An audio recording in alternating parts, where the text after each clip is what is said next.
I think we jumpstart the live. Okay. We here. This is always tricky. All right. Good morning, good afternoon, or good evening, depending on where you're from. Welcome to Message to Movement Winning at Being You. I'm your host, Coach Mills Rogers. This is a space where we have real conversations with real people who are using their voice, their experiences, and their purpose to create impact, not just for themselves, but for others. Today, I'm excited to be joined by Brian Olds. We're going to talk about identity, purpose, leadership, growth, and all kinds of things. What it actually looks like to win at being who you are without pretending or performing.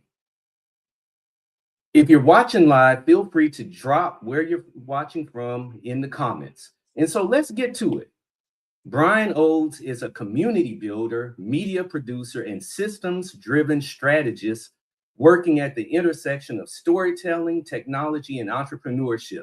He is the founder of Black Speakers Network, a thriving ecosystem connecting over 100,000 speakers, content creators, authors, event organizers, and brands across nearly every industry. Through BSN, Brian helps professionals amplify their message, access opportunity, and reach the audiences they are called to serve. Known for blending big picture vision with practical execution, Brian hosts and produces conversations with founders, creators, and culture shapers who are actively building what's next. His work centers on one core belief: the future belongs to those who can combine story, systems, and community to create meaningful change. Without further ado, Brian, thank you so much for being with us today. Man, thank you, man. Listen, I know I can't afford you, but if I could afford you, I would absolutely bring you to anything I'm doing, just show up, be like, hey, listen, this guy's about to introduce me, don't worry about it. And we got two brothers holding it down. So I appreciate being here, man. Um, Yeah. Thank you for the invitation. All right, you're welcome. You're welcome. For those of you who are tuning in and being introduced to Brian for the first time, tell us a little bit about who you are and your journey. Yeah, absolutely, man. Well, first of all, I always like to tell people I'm just a kid from Baltimore. And if you're not familiar with Baltimore, you might have this impression of The Wire. And I don't know, most people have seen The Wire. There's actually a show that I believe kind of gets a little bit more gritty called The Corner that came out before The Wire that both feature Baltimore. And those two properties have kind of shaped people's perspective of what Baltimore is, but it's clearly much more than that. Baltimore is an incredible place and city. So anytime I get an opportunity, Mills, to kind of talk to a new audience, I am going on a kind of mini branding campaign just to help people. If you haven't checked out Baltimore, if you're a great seafood fan, if you're a sports fan, if you're a fan of, good people, and obviously every major city has its challenges, but I grew up here, man, and I still live in the greater Baltimore-ish area, but definitely consider myself a global citizen. So, but first and foremost, I'm a kid from Baltimore. I grew up, man, watching, just dreaming about uh, a future beyond what my current situation is. If you know anybody that grew up in kind of chaotic environments or aka the hood or the trap or whatever you want to call it, it's not exactly filled with inspiration. And so I found myself as a kid absorbed with television, man. I don't know, were you a TV kid, Mills? Were you Oh raised yeah, partially by TV? yeah, well, Gen X. So Yeah. yeah, we watched a lot of TV back then because there wasn't any phones. So it was either that, video games, or outside. I love it. And so your generation, the Gen X, I say, and I'm what they call, Mills, I don't know if you've heard this term, a geriatric millennial. And Yeah. so I was born in early 80s. So I kind of got a little bit of that Gen X sensibility, but I'm definitely lean more into the millennial. But regardless, y'all grew up on network television. We grew up with Mhm. cable in the beginning of streaming. Like we watched Instagram, Facebook, Google. Like we used to dial up, remember getting those AOL discs in the mail and trying to get online for the first time. And so our generation lived through that, and the 9/11s and the economic change and so many major things that shaped the world. And so as I introduce myself, I always like to give that backdrop that, hey, I am just a kid from Baltimore. I'm one of two. I have a older brother. I was the one who went to college. He didn't. And so, if I was to draw a analogy, it would kind of be like, I don't know if you guys follow hip hop, but, if you look at a group like the Clips, you kind of like, Mhm. you got Pusha T and Malice, kind of two sides of the same coin. Not to say we were doing what they were doing to get money, but that absolutely, I think when I think about my family dynamic, my history, had an opportunity to actually go through the education process, tried my best to try to follow the script. My mother's goal for me was to go to school, not have a bunch of kids early, and also not get arrested. And so by 18, I managed to dodge those statistics and get into college. Went to Morgan State University with my eyes kind of influenced by space and technology because, again, raised by television, I got immersed in the world of cartoons and space shuttle launches, and I just love science and technology, man. And so fast forward to today, I really just feel myself fortunate as an opportunity, as a person who has an opportunity to come from where I came from, still haven't got to the place that I'm going, but actively building and really just offering a unique perspective, man, because a lot of people, I think, it's one thing to see something on television or read a book or hear about somebody achieving something in life and be inspired, but it's another thing to go after it. And you may not get it, by 25 or 30 or any of these theoretical benchmarks, but I think it is important to have something that you can look at to draw inspiration from. And that's what I've been working on, man. So I know that you're the president of Black Speakers Network. What was the inspiration for that? You founded it, and so how did that come about? Yeah, man. Black Speakers Network was an idea that we had. So, first of all, anybody that's ever started something, you probably realize that the iteration of the version of the product, service, or program that you have now probably wasn't the beginning. Like, when Disney founded, they created, like, have you ever seen like the early scripts of like Mickey Mouse, what Mickey Mouse used to look like? Yeah. It's Hmm. scary, bro. Like, and the first the not the dash on Disney, but just everybody knows it. So I like to use that as an example. You know how they dress up in the theme parks with the characters that walk around? Right. You in your free time, if you have time, just go Google like early Mickey Mouse costume and look how scary those actual costumes were. I have no idea how they made it through the first year, but that's how things is. The first iPhone, doesn't have apps. It's everybody starts somewhere. And so with me, my start Exactly. somewhere was essentially I was part of a program called Toastmasters. For those who don't know, Toastmasters is an incredible program. I know you've taken Toastmasters by Storm Mills, so you've seen a I lecture. actually haven't done it. You have it? Oh, I thought you were Toastmaster. My bad. No, Okay. no, I I'm out here haven't. getting, well, I'm speaking it into existence then. Cool. Well, Okay. hey, I was a teacher, so I always tell people I had 6 to 7 opportunities a day to speak in front of an audience. And that's what it is. Like, as long Mhm. as you're in front of, and most people, they don't have that baked in opportunity as their job. If you're an accountant or a software engineer, or you are a, whatever else that doesn't put you in front of an audience regularly, Toastmasters is an incredible place where you can go and cultivate those skills. And so I was hanging out at Morgan State University. I actually went to Morgan originally because I wanted to be an engineering major. My secret goal was to be kind of like what Elon Musk is now. I wanted to be an aerospace engineer. I wanted to really, if I was born like 700 years in the future, I'm sure I would be in Starfleet or something like that. But for now, I really want to be an astronaut. But Mills, that daggone calculus two differential equations, it was like, nah, you might want to hold on a little bit. And so I switched my major. I don't know if anybody has ever in the comments maybe put me, if you've ever gone through like a change or a maths, like you're planning one thing and life kind of pushes back and you decide to go another direction. And so in college, I was kind of lost. I switched my major to business. Really didn't know what business was. I was just kind of going through the motions. I can definitely relate. I changed my major 3 times. 3 times. See, and that's the thing. Like who knows? I mean, very few people, and for people that have their whole life figured out at 17, God bless you. But I was not one of those people. It took about And so 11 months. we got YB chiming in. He said him too. He said he changed his major. Yeah, And YB went through the Enrolls program, so we definitely have. He's the LinkedIn locksmith, y'all. Great member here, Black Speakers Network as well, and platform partner. But going through those experiences really helped like shape me. So anyway, I found myself at Morgan State University, kind of lost. And when they spun up the Toastmasters program, which was again an opportunity to speak in front of audiences, to get feedback real time, I said, I am now. I used to be afraid of speaking. I'm talking about I couldn't lead two people in silent prayer, let alone stand in front of an audience and try to lead them to some sort of transformation. And so I saw public speaking as an existential challenge for myself. I knew if I could break through that barrier, I didn't know what would be on the other side, but I just knew that climbing that mountain, at a minimum, I'll be stronger.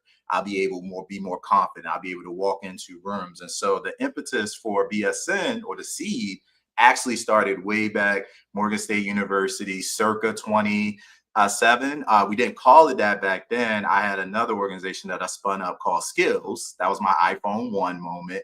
That was my ugly Mickey moment. So Skills, it was a cool acronym. It stood for Sharing Knowledge and Information for Lifelong Success. And we might have some people watching that were around back in the 2008, 2009 time frames. I don't know. Nils, you remember Blog Talk Radio? No, I never heard of it. Okay, yeah, I'm getting deep, man. So yeah, I'm going into the internet lore, man. That's in the same category as probably like the MySpace, the Black Planets of the world, the You remember Geosite. those? Yeah, the Ash Jeeves, remember that back there? So Yeah.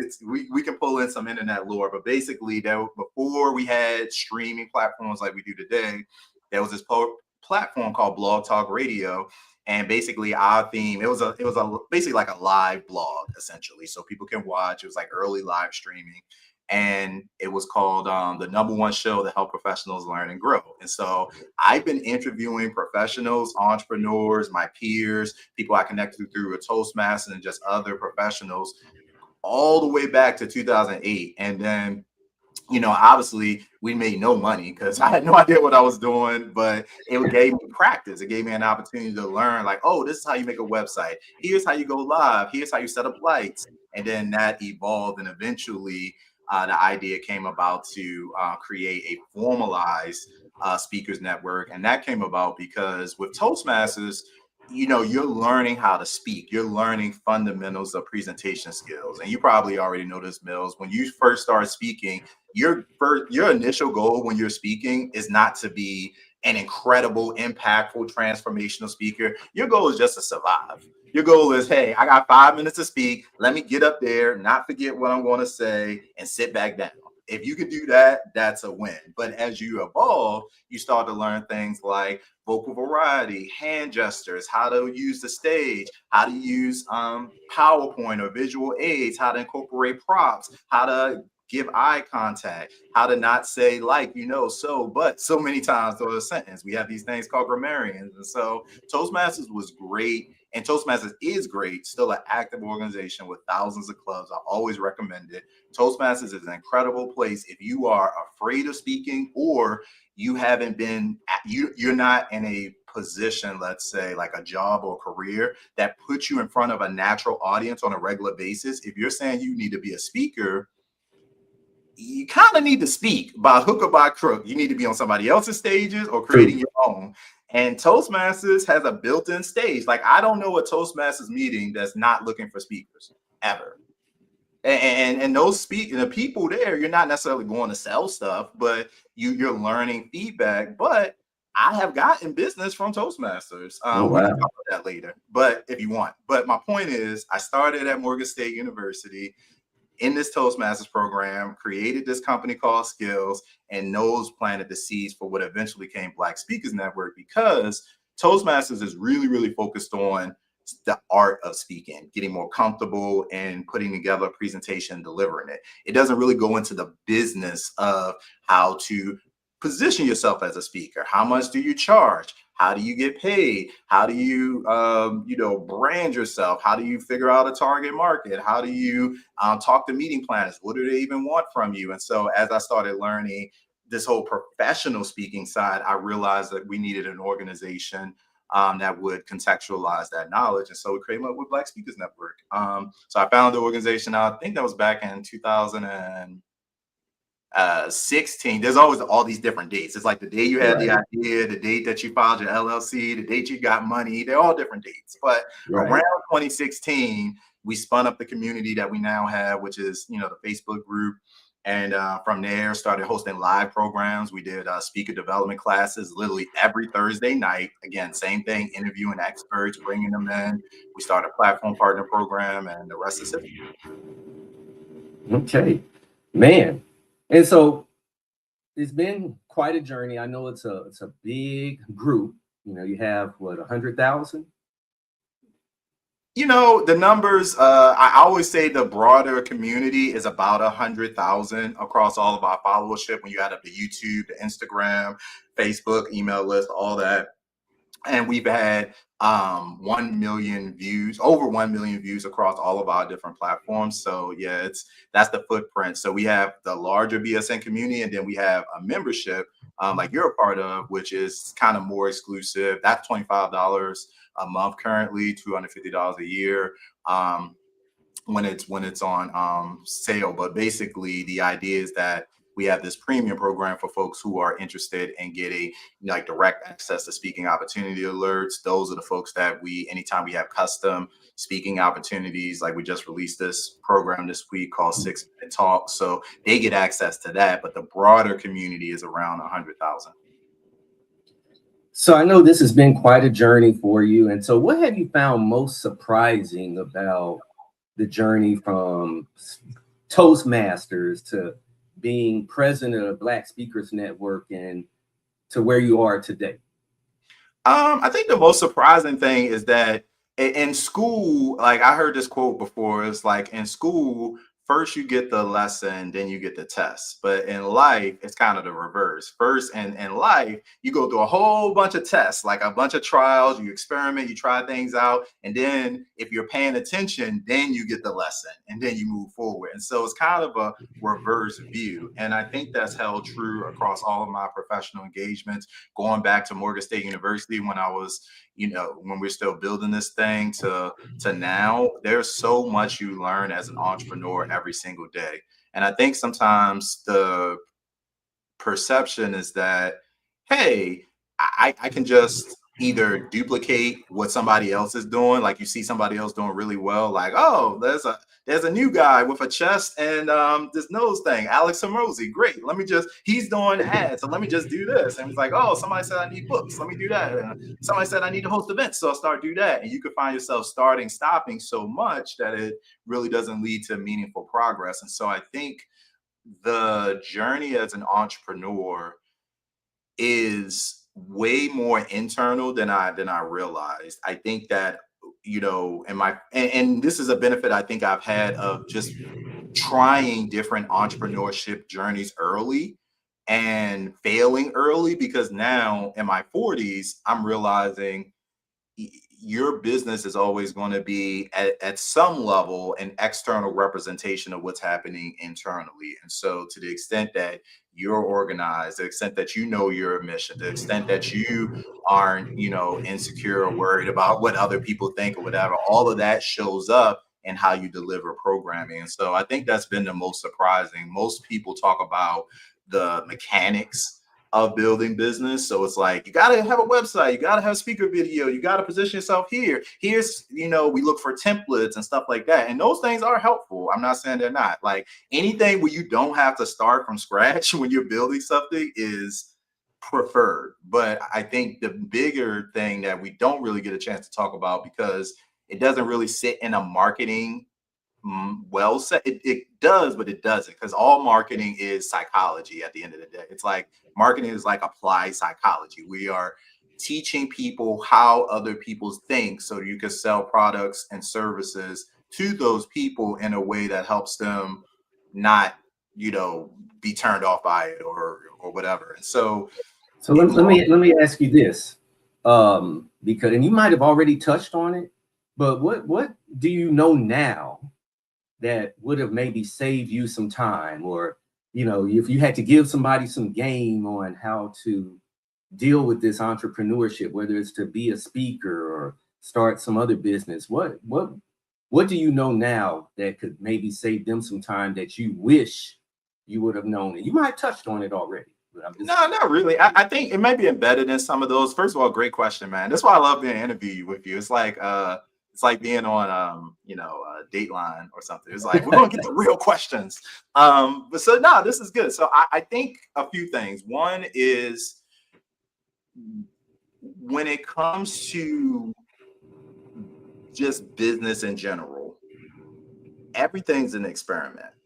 And so honestly, you can look at all the YouTube tutorials, even Black Speakers Network. We're constantly sending out resources, information, tools, master classes, resources. But our resources only as good as your internal belief systems and capacity, and allows you to consume, internalize, and actually take action on it. And you've probably seen this. How many times are you delivering content in an audience? It could be 100, 200 people in our audience.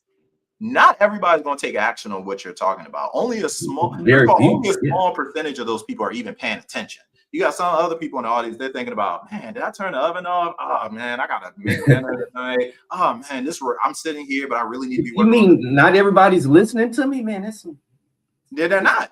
I mean, I can lie to you, tell you they are. They're looking at you, but they're not invest because they're not ready yet. They got out of bed this morning with so much stuff on their mind, they just can't. And so part of it, and that's another thing going back to secrets too, is not all you. Like some of the stuff, you can have the best product, you can be the best leadership coach, you can have the best accounting software, you can do whatever, but some people, it's not that you don't have a great offer. Some people literally are just not ready to consume it. Like they're not organized enough. They're not in a place where they're ready to receive information. Even if they open the email, even if they watch the video, even if they're sitting in an audience. And so I think that's another thing or a piece of advice I would give to 20, 25-year-old Brian or anybody listening is you got to give yourself grace. So Some of this stuff.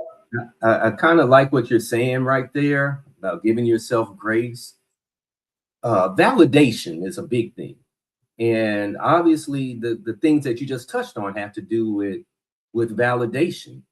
And so what words of wisdom do you have in regards to that? Because yeah, when we're in business, we're always looking to get validation in the form of purchases or or people using our services or whatever else.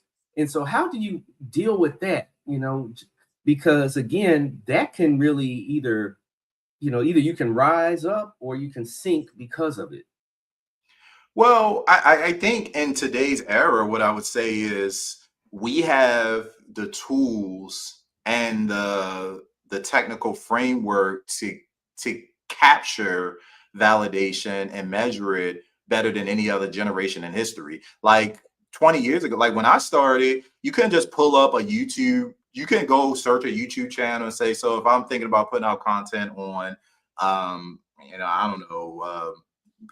Figuring out, well, I mean, we have programs now. So I'm doing this YouTube partnership with Keandra. We got a masterclass. And so as I'm looking up trends on YouTube and trying to see which pain points people are struggling with, making sure like our marketing copy is correct, I now can go to again, how much does it cost to use YouTube?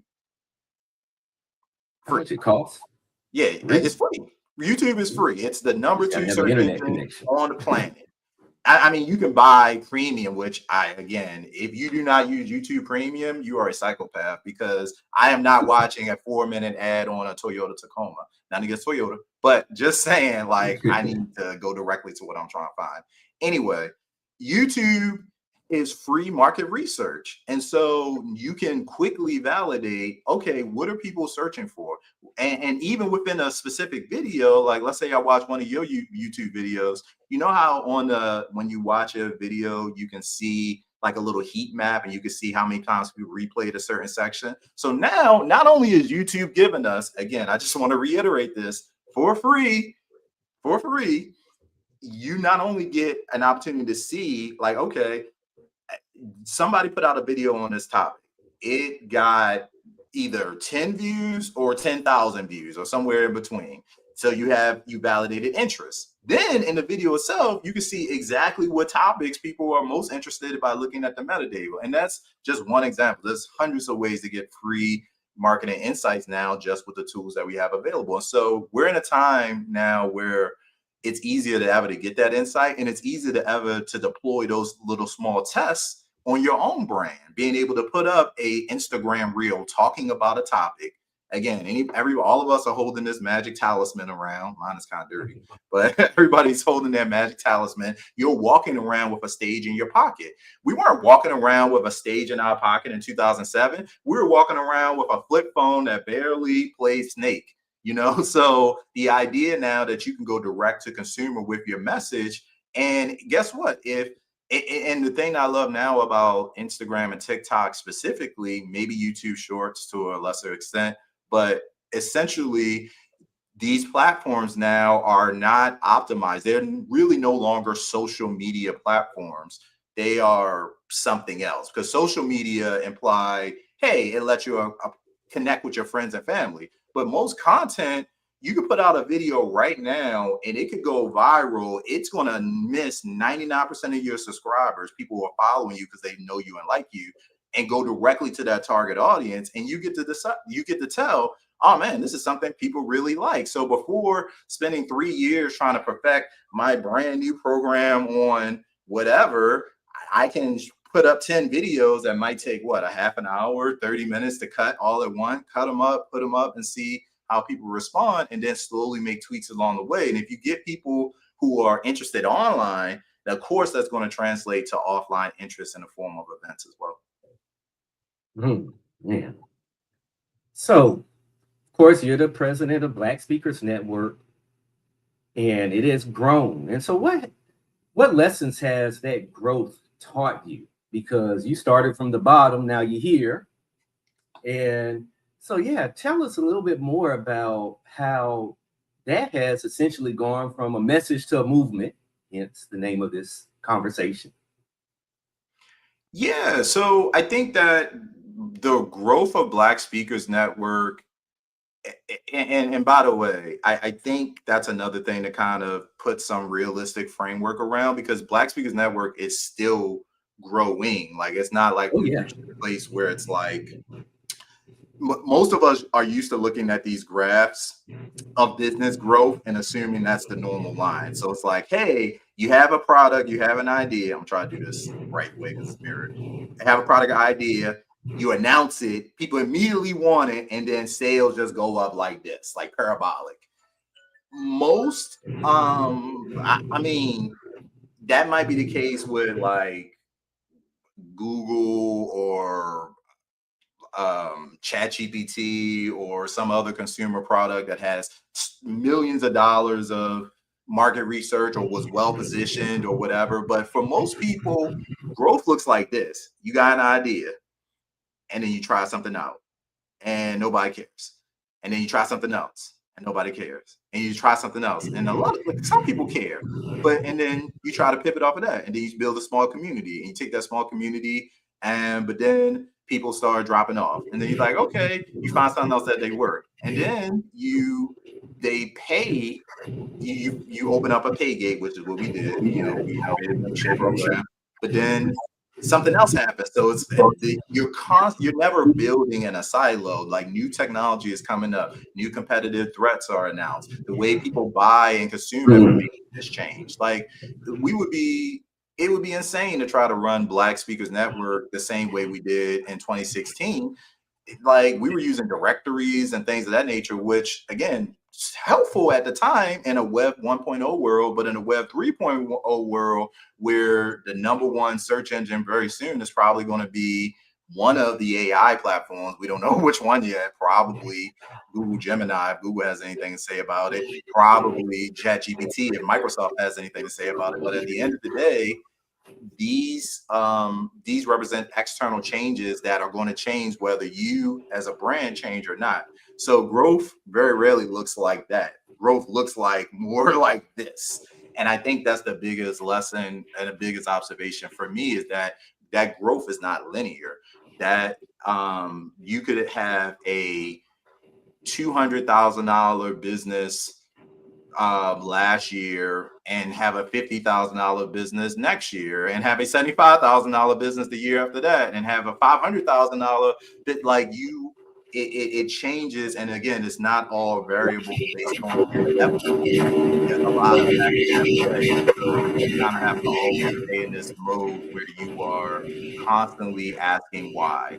Why are people buying? Why are people not buying? Why are people showing up to my webinar? Why are people not showing up to a webinar? Why is my So, income up? Why is it down? And so to the extent that, and again, what I'm saying right now, these are easy questions, but most people, if you're so busy in the minutia and you don't have time to slow down to ask those questions and more importantly, implement the potential answers to them, it's going to be a challenge to continuously grow that brand. So that's my main thing I want people to know is that growth is not linear. And I will say, just as a side note, I'm not a financial expert or anything like that. We got lots of financial planners and business experts and BSN to talk to, but I would recommend, um, even if you have a blip of great business, like let's say you launch something and gets really successful, I mean, maybe you won't want to call it like a rainy day fund, but start treating your business like that funding source to run out at any time. Because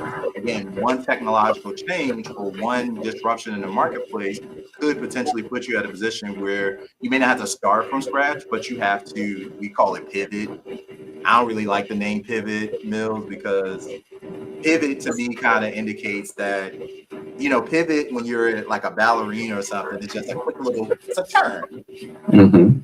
Yeah, I feel like we do little pivots every day. Like I'm always pivoting, but like a lot of times when we say pivot, what we really mean is whatever that move when you have to turn a battleship. A battleship is like a floating city. Like a battleship can't turn on a dime. It takes some time to move that thing around. And when you're running a business, it's more like that maneuver. You're doing little pivots, but sometimes you like, yo, we're going to the Indian Ocean. We probably need to go to the Atlantic Ocean. Let's reset course. And that reset course is going to take time to turn the ship to the proper direction, and it's going to take time to get there. And you need room to be able to process those types of changes as an entrepreneur growing through that. So as an entrepreneur, you talked about looking at the data and the metrics and everything. And when you were saying that, I was like, how can somebody discern when to maybe sit still as opposed to saying, okay, maybe we need to tweak this, we need to change it, you know? Because I think it's easy to overreact. You see the metrics and you might be like, well, dog it, they didn't attend this webinar. I must have did something wrong. And so now you want to change everything. And so I'm just curious, like, how do you, again, how do you have that sense of discernment as to when to make a move versus when not to make a move? Yeah, I mean, I'm not going to pretend to have the perfect answer to that, but I do think some things to keep in mind. One is, so I mentioned kind of adopting more of a scientific method to this, right? And again, I am not a scientist, but I have stated a Holiday Inn Express one time, and that is only going to be funny to like 3 people watching this. But the point is, I've seen, I took science in school. I'm loosely familiar with the scientific method. When you're running a science experiment, there's a couple things you need to kind of have in place. Most scientists don't run experiments indefinitely. We're like, we're trying to see if we can produce this chemical reaction. They don't have years and years. Like one thing you set in an experiment is a time horizon. I'm gonna observe this for 3 days. I'm gonna observe it for 3 weeks. I'm gonna give myself 90 days. You set the conditions, the variables, and a time horizon. You do an observation, list the results, and then you make you make a hypothesis in the beginning, and then based on um the outcome of the experiment, you either are proving the hypothesis is either supported, it's disproven, or it's unclear. And either one of those answers is perfectly acceptable. The scientist, if the results come back, oh, positive, the scientist doesn't feel a way about it. He's not like, oh man, I knew it. Cancer, is bad. Okay, we knew that already. Like, or this particular process didn't work the way we thought it would. Either way is good because the answer is you have data. So I think part of it allows us to be if we can adopt a more scientific approach, for lack of a better term, as entrepreneurs, then I think that would allow us to have a more balanced perspective of what we're trying to achieve. Because the reality is, again, building business is hard.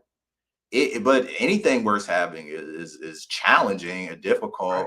Like, it's going to take time to figure out what your brand voice is. It's going to take time to figure out your marketing strategy. It's going to take time to figure out pricing. It's going to take time to figure out which keynote you want to offer to different organizations. If you're brand new, it's going to take time to figure out if you're more of a college speaker or a university speaker, or you like to host your own events, or you're going to be more of a content creator. Like, it takes time. And the only way you can get to that is experiments, data, reflection, and adjustments, aka pivoting, and so that would be my recommendation. Sometimes we talk about like the pieces of the puzzle, but the reality is that we need all of it. Like, we need to be able to have mechanisms where we're like, you know what, I'm gonna give this 90 days. In 90 days, I'm going to do I'm gonna show up every day on this platform. I'm gonna run this webinar.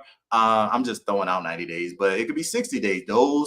The individual time horizons are calibrated by your own business goals, your own capacity. Like, some of us are still working full time. Some of us working on multiple jobs. Like, Crystal and I got a session coming up talking about ownership later this week with Graphy. Like, most of us are not just doing any one thing. And so it's important that we have a plan so that we can stay focused and disciplined when it is time to approach those areas that we want. And then the last thing I'll say about it is that there's an X factor that I don't hear talked about a lot, but I think is very important. And that X factor is, again, internal. It's intuition. Only you.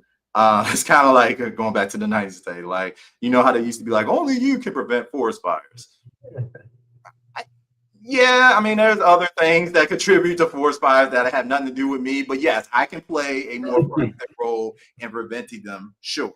But only you can know what's right for your business. And so it doesn't matter what somebody else says, the opinion of your partners or whatever. At the end of the day, if you're like, I ran this experiment, I saw this result, and now there's an option. The data is saying maybe I should do this, but what does your instinct say? And that instinct gets refined over time. But if you're going against violating your own instinct, you're going to roll down the street with the foot on the brake anyway. And that's not good either. And so that final check, when you have exhausted the data, is internal, your intuition. And there are people that your intuition will take you to a place where the data drops off, because the data is only going to say what's happening. It's not going to say exactly what to do next. People who are waiting for exactly what to do next don't make great entrepreneurs. You need to. And that's what I found is, a lot of times people want the exact blueprint, and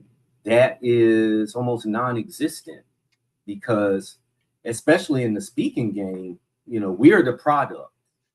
And so I can give you exactly what I've done, but it might not work because you're not me. You don't have you're not the same person. You don't have the same charisma or whatever else. I'm not saying that I'm all that. I'm just using that as an example. No, you got the charisma. So, that's what I found challenging when I talk to people, is that, they want the exact blueprint and they want it to happen. And, in my own journey, I found that, hey, I'm trying different things. And I think the one thing is you have to detach your ego from the results, because some things might not work, and that's okay. I always say nobody's thinking about you as much as you. And so if it doesn't work, it just doesn't work. They're moving on. They got 100 million things in their news feed. So, carry on. And so, that's kind of my thoughts about it also. Yeah. Yeah, I'm listening to a great book right now, 50 Cent, and he talks about in there, being like, he talks about fear, like in the very beginning, and I'm like, I listening to a book on audio. I this is my first time. I haven't watched Powell. I've watched Raising Canaan, but I haven't consumed all of his content or whatever. and I haven't seen many 50 Cent interviews. So listening to the book, I'm coming in kind of cold. And I'm like, man, I'm expecting him to talk about being ruthless and that, and whatever. And he's starting the audiobook talking about vulnerability. And it's like talking about fear. He's not talking about vulnerability, but he's in a vulnerable place because he's talking about the times in his life when he was afraid.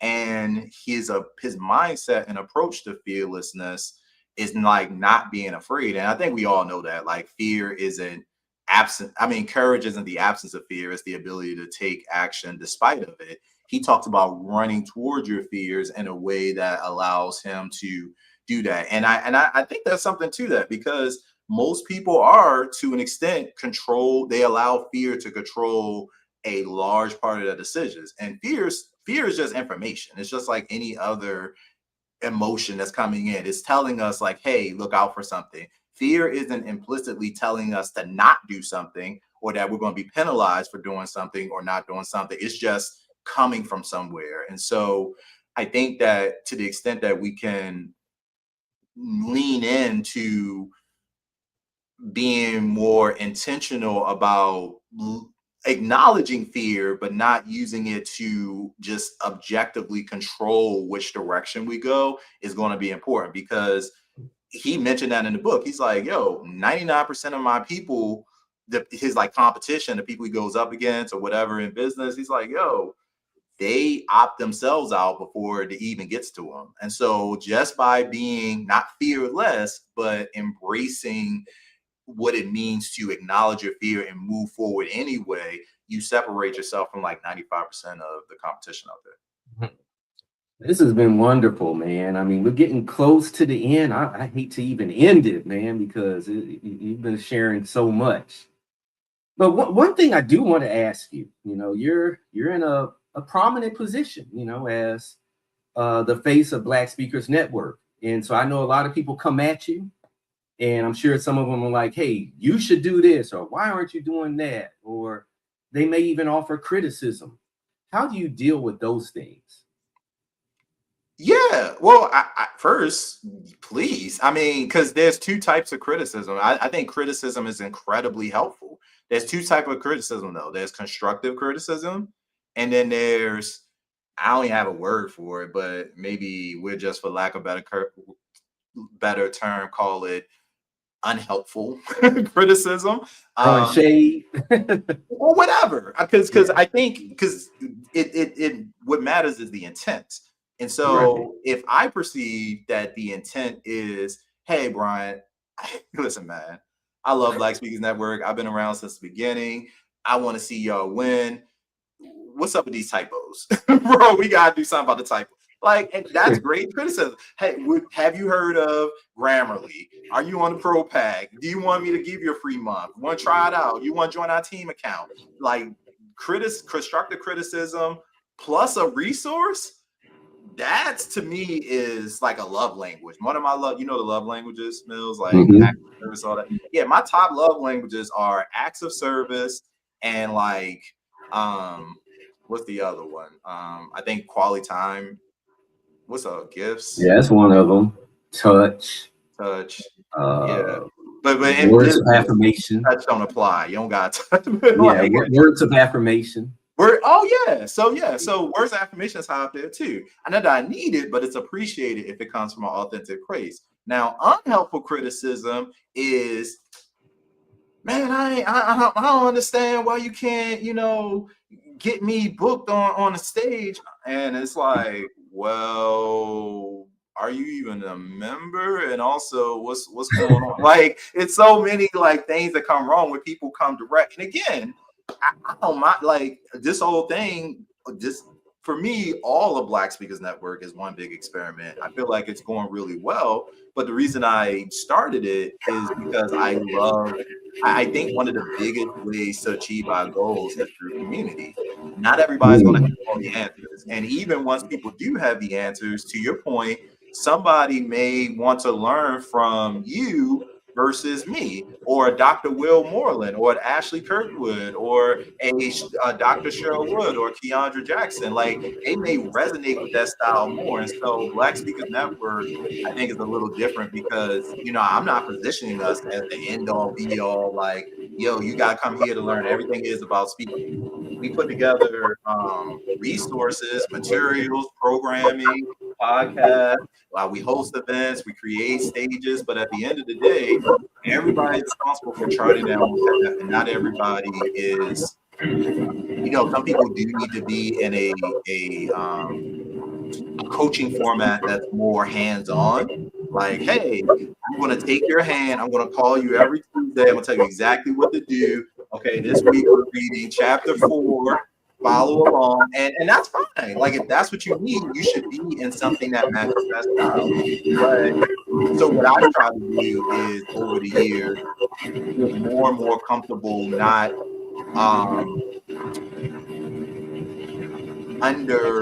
over promising and under delivering. And so it's like, hey, this is what we are, this is what we not, and this is who I am, and this is who I'm not. And this is why I'm hot, and this is why I'm not. No. Generally speaking, we just have to have those mechanisms. So it's like, yo, when people come in, they know what they can kind of expect. BSN is an ecosystem. We're here. It's like, being a part of a sorority or any other professional group. Like, it's a place to come in. If we find a great opportunities, we're going to share them. If you have something great that's happening, we're going to share it.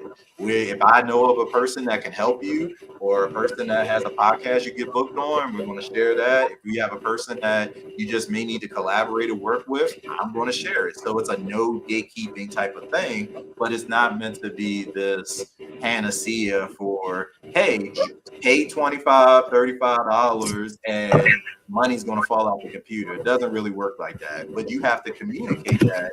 And that's something that you learn as an entrepreneur over time. Like, what is the core value proposition of your offer? And is it enough? Like, is it what people actually want? And give them the opportunity to decide if it's something. If you have feedback, everybody in BSN, any email that we send out, if you click reply, it comes right to me. So there's no hiding. It's like, hey, if you got a question, let us know. But yeah, the unhelpful feedback, the kind of sits at a place of trying to, I guess, for lack of a better word, displace some of maybe, things that they don't want to do or can't do. Now, if it just comes from a place of, hey, I just don't know, great. That's fine. I love to educate. I love helping people, see the resource. I love helping people understand why things are the way they are. But just coming from a place of more entitlement, then I generally just kind of ignore it. Or if they're a member, then I gotta address it because I don't ignore customers. But Right. if they're not a member, I tend to just kind of ignore it. And the other type of criticism comes from people who aren't really there to try to help you at all. They're really just trying to get you off your game and whatever. So it's one of the reasons I keep my comments off and my notifications Yeah. off. Okay. Well, man, we're about to wrap this up. And so, yeah, what do you have coming up? What's on the horizon for 2026? So much, man. Like you said, we lean in heavy to digital programming. So I'm not sure when y'all are watching this. If you're watching live now, congratulations.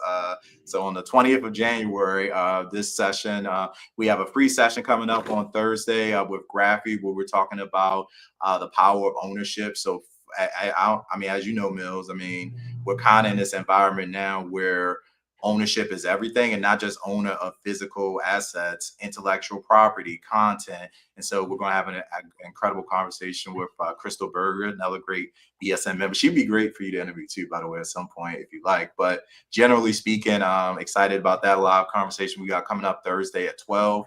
And then on Saturday, we have our YouTube masterclass coming up with Keandra. This is our 4th time hosting it. Keandra is incredible because she actually has built a followership. I watched her build from 0. She just hit over 15,000. She has multiple YouTube videos that have done between 10 and 50,000 views. And one of her top videos has done 96,000 plus views. And so she's going to be talking about how to get your first 1,000 subscribers. That program is only $99. So if you are a person who's like, I don't have a YouTube account, or I do have a YouTube account and I haven't done anything with it, that might be a great resource to plug in. But we are having programming all throughout the year, man. As I mentioned, we have 6-minute talks. And so now every Black Speakers Network member has the opportunity to submit a 6-minute talk where you're answering one specific question about your industry. Not two, not three, one. And that's positioned across 5 platforms, kind of like a mini TED talk, if you will. Not that I want to invoke their branding because I don't want to get sued, but basically, it's an opportunity. Again, anybody that's in the Black Speakers Network ecosystem can have a stage at a minimum once a month. We'll probably expand it as we go, but that's another cool resource that's out there. So we're just gonna keep doing what we're doing, man. Creating stages, equipping speakers, still sharing speaking resources and opportunity, and really plugging people into the places that we think they can grow and thrive in 2026. Awesome, awesome. Brian, thank you so much for spending some time with us today. You're just a wealth of knowledge and wisdom that I know that you've blessed people that are going to hear this conversation. And so again, I thank you so much. And you know, Brian is not hard to find, just like Coach Prime's not hard to find. Brian's not hard to find either.